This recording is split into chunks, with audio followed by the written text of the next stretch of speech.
Hello everybody. आज के इस क्लास में हम लोग उत्तल दर्पण में आर इक्वल टू 2 या एफ इक्वल टू r/2 सत्यापित करेंगे।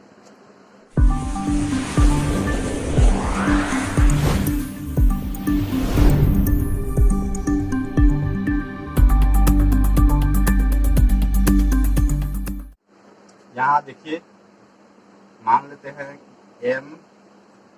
m डैश एक उत्तल दर्पण है जिसका ध्रुव P है, फोकस F और वक्रता केंद्र C है।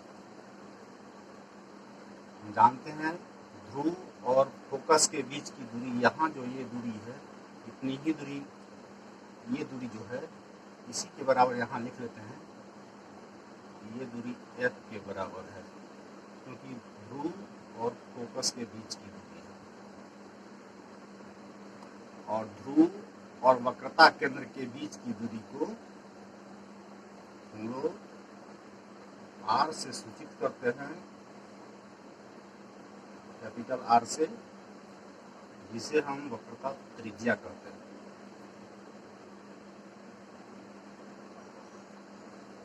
बस इसको दिखा दिया कि फोकस दूरी हमारी इतनी है और वक्रता त्रिज्या पूरी यहाँ से यहाँ तक है। अब इसमें क्या क्या दिया है ये हम लिख लेंगे। दिए गए चित्र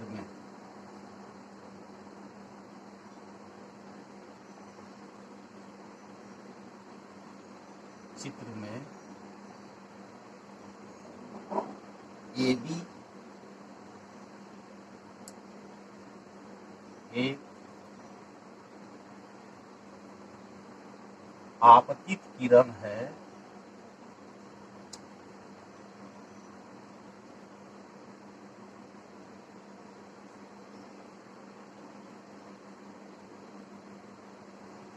जो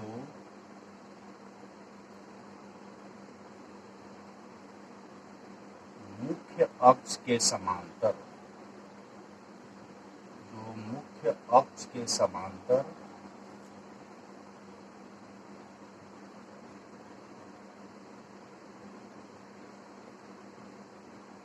और इसके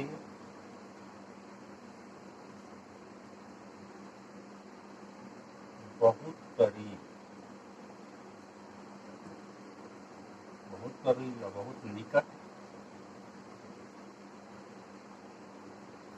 आपतित हो रही है।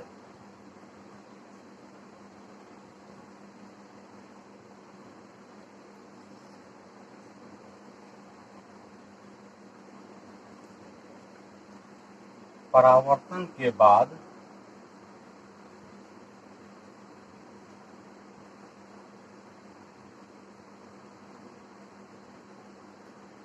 यह फोकस से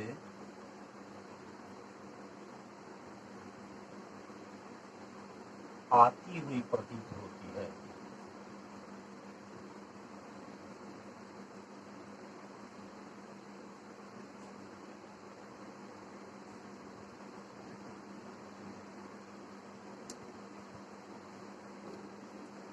एक दूसरी किरण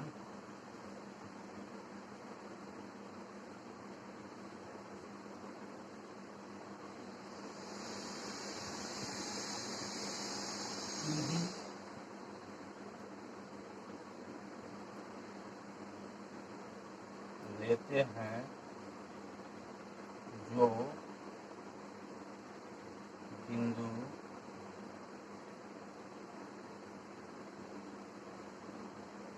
B पर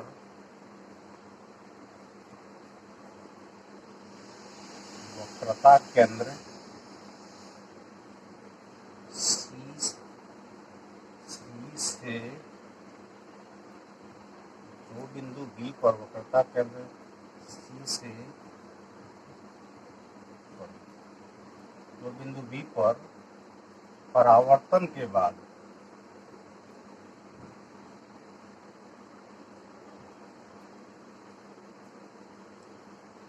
परावर्तन के बाद वक्रता केंद्र C से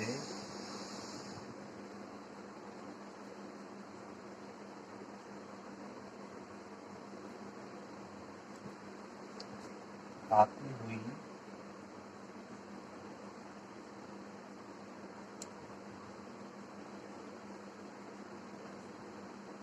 प्रतीत होती है।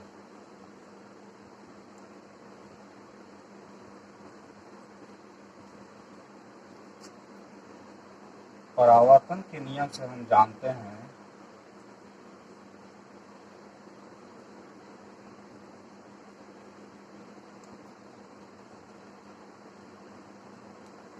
परावर्तन का नियम यहाँ देखें दर्पण में तो ए बी आपतित किरण है। परावर्तन के बाद ये जो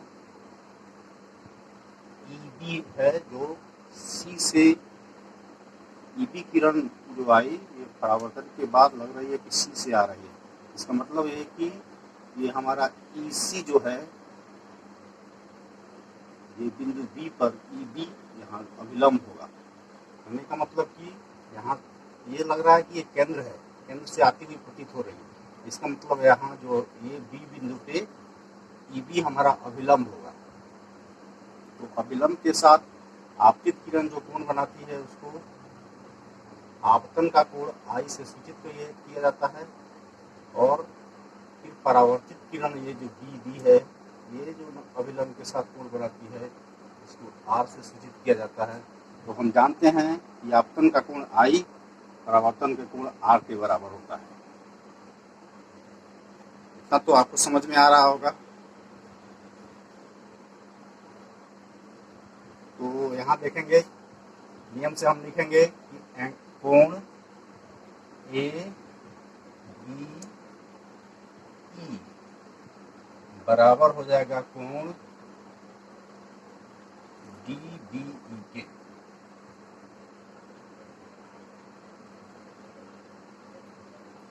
इसको 1 नंबर समीकरण मान लेंगे। पुनः आप यहाँ एक चीज ध्यान दीजिए कि ए बी जो हमारा आपतित किरण है वो मुख्य अक्ष से समांतर है। तो दो समांतर किरणों को दो समांतर रेखाएं हैं या दो समांतर किरणें हों तो उनको एक तिर्यक रेखा ऐसे काटे या फिर इस केस में हम देख रहे हैं कि बन रहा है ऐसी आकृति बन रही है। ये दो समांतर किरण है, समांतर किरण को थोड़ा बढ़ा दिया गया है और ऐसे तो दोनों तो यहाँ भी समांतर किरण है तो तिर्यक रेखा कोई काट रही है या ऐसे भी तिर्यक रेखा काट दे। तो दो समांतर रेखा को कोई तिर्यक रेखा काटती है तो संगत कोण क्या हो जाते हैं, बराबर हो जाते हैं। तो ये इसका संगत कोण यहाँ है। तो इसमें भी हम क्या देखते हैं कि इसको अगर ऐसे कर दिया जाए तो ये संगत कोण इस संगत कोण के बराबर है। तो ऐसा ही कॉन्सेप्ट यहाँ है। तो हम इससे लिख सकते हैं कि कोण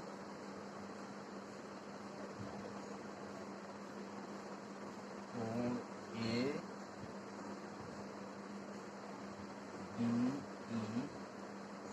बराबर हो जाएगा कोण ई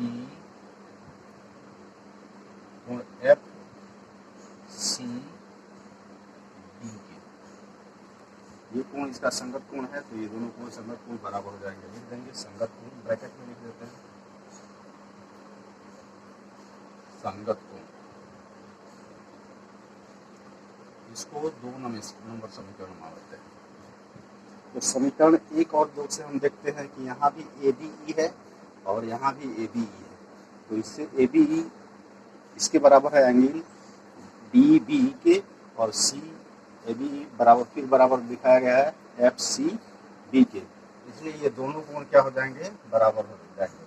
समीकरण 1 और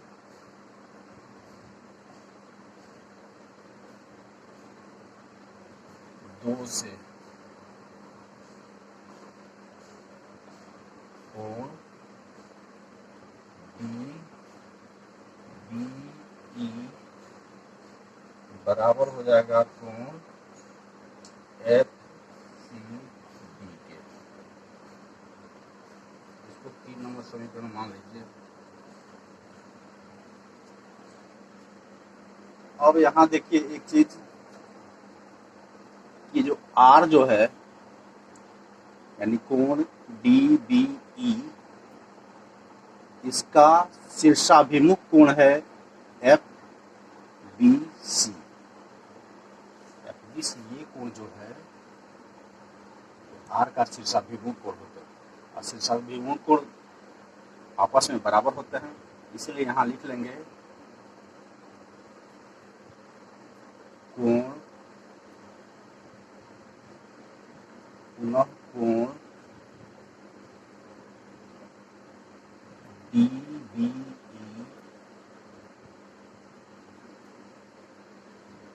बराबर हो जाएगा कोण FCB के।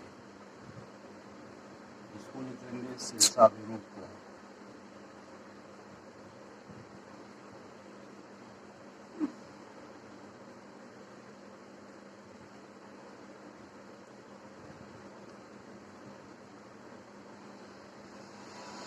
इसको 4 नंबर समीकरण आ रहे हैं।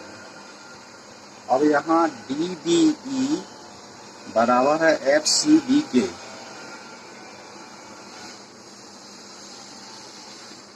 और यहाँ शीर्षाभिमुख FBC, बी लिखा जाना चाहिए FBC। FBC के बराबर है तो शीर्षाभिमुख कोण बराबर होंगे। तो समीकरण यहाँ 4 में हम पा रहे हैं कि DB FBC के बराबर, और यहाँ DB 3 नंबर समीकरण में DB FCB के बराबर। तो समीकरण 3 और 4 से, समीकरण 3 और 4 से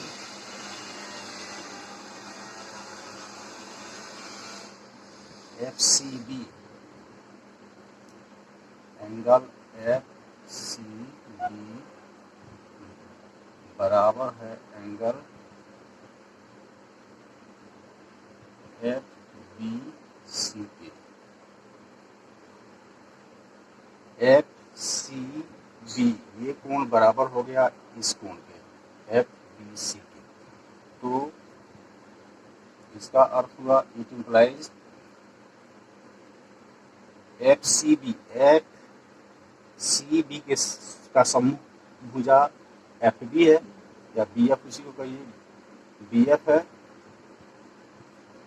बराबर हो जाएगा F कोण FBC का सम्मुख भुजा ये FC के।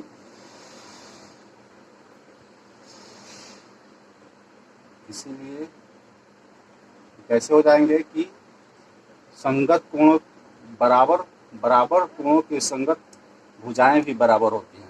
ये बराबर को की संगत भुजाएं से ये दोनों के दोनों BF बराबर हो गया FC के। अब यहाँ देखिए FC ये बराबर है BF के। तो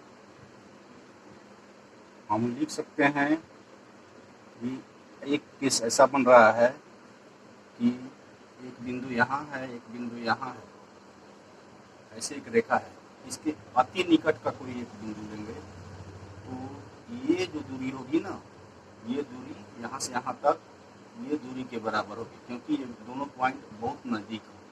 यहाँ तो हमने फिगर में दिखाने के लिए इतना ऊपर लिया है, लेकिन ये रेखा जो आपतित किरण है AB, इसके अति निकट पहले ही मान ली है, ये आपतित हुई है अति निकट।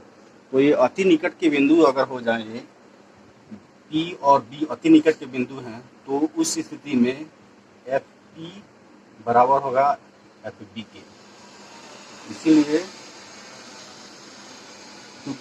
क्योंकि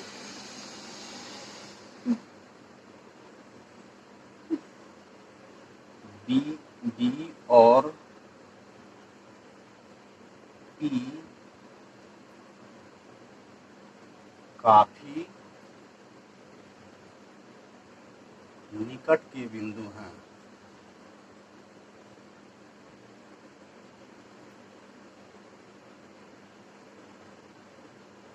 इसलिए FB एफ बी या बी, उसी को बी एफ लगभग बराबर होगा एफ सी के। बी एफ जो होगा, ऐसी स्थिति में बी एफ पी के बराबर होगा, यानी दोनों ये बिंदु करीब है तो एफ पी जो दूरी होगी वहीं बी और एफ के बीच की दूरी होगी। इसीलिए यहाँ समीकरण 6 मान लीजिए इसको, 5 यहाँ 6 मान लीजिए।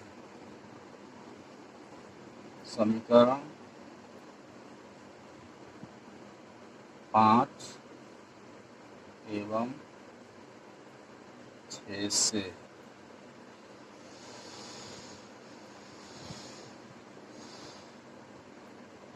बी एफ, यहाँ बी एफ दोनों एफ सी एफ पी के बराबर हो जाएगा। एफ सी बराबर एफ पी। एफ सी को कैसे लिखा जा सकता है? पी सी, पी से सी के बीच की दूरी P C minus P F लिखे तो एफ सी पता हो जाएगा। एफ सी की जगह पे P C minus F P, P C minus F P देखेंगे तो ये हमारा एफ सी के बराबर हो जाएगा। तो ये दूरी जो है ये टोटल में से इतना घट जाए तो इतना होती है, तो इसी को लिख दिया। ये इक्वल होगा F P, multiply P C बराबर, यहाँ माइनस के साथ है, उधर भेजेंगे तो प्लस के साथ हो जाएगा 2 एफ पी। पी सी, अब पी सी क्या है? पी और सी के बीच की दूरी, यही तो हमारी त्रिज्या, वक्रता त्रिज्या है, तो इसको वक्रता त्रिज्या आर के बराबर लिख लेंगे। तो इसको आर लिख देते हैं। आर बराबर यहाँ एफ पी क्या है? फोकस और ध्रुव के बीच की दूरी, तो यहाँ 2, इसके जगह पे एफ ले लेंगे। इसी को आप लिख सकते हैं, एफ को इधर रहने दें, 2 उधर भेज दें तो एफ बचेगा r/2। यही साबित करना था।